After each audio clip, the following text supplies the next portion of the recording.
C'est en effet une légende car c'est un pollen qui est assez gros, qui tombe vite au sol et qui vole très peu, donc il atteint plus difficilement les narines de la plupart des gens.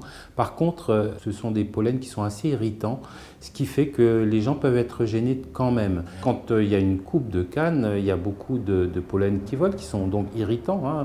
De la même façon que la poussière est irritante pour tout le monde. Beaucoup de gens éternuent quand ils font le ménage, mais ils ne sont pas forcément allergiques. On n'a jamais remarqué dans les bilans, à l'époque où on avait des tests pour la fleur de canne, d'allergie véritable.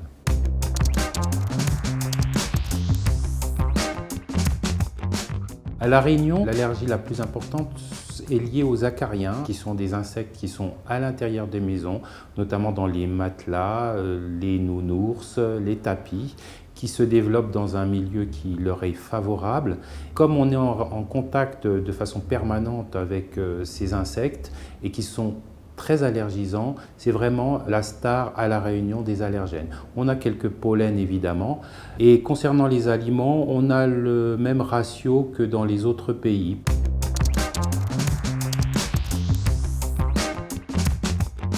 Il n'y a aucune contagion puisque l'allergie en fait est une réponse individuelle à ce qu'on appelle des allergènes, qui sont des particules, des molécules, en général des protéines, qui vont être susceptibles de donner de l'allergie à certaines personnes qui vont fabriquer des anticorps pour se défendre contre ces allergènes. Ça peut être bien sûr des acariens, des pollens, mais aussi des aliments ou des médicaments. Donc il s'agit vraiment d'une réponse individuelle qui n'est donc pas contagieuse.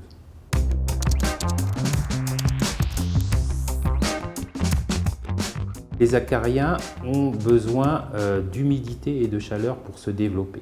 Les femelles d'acariens peuvent augmenter leur production d'œufs du double, du triple, du quadruple si elles ont les bonnes conditions.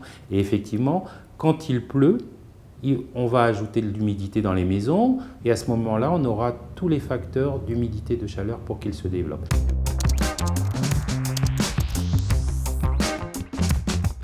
En tant que médecin, il faut d'abord répondre non à cette question, puisque quand on a de la fièvre et une réaction qui vous paraît allergique, ça ne peut pas être de l'allergie, il faut toujours penser aux autres maladies infectieuses et il faudra consulter le médecin. Bien sûr, il y a quelques cas exceptionnels comme les allergies médicamenteuses sévères qui peuvent s'accompagner de fièvre, mais là en général on est dans des situations assez sévères et les patients se retrouvent normalement très rapidement à l'hôpital.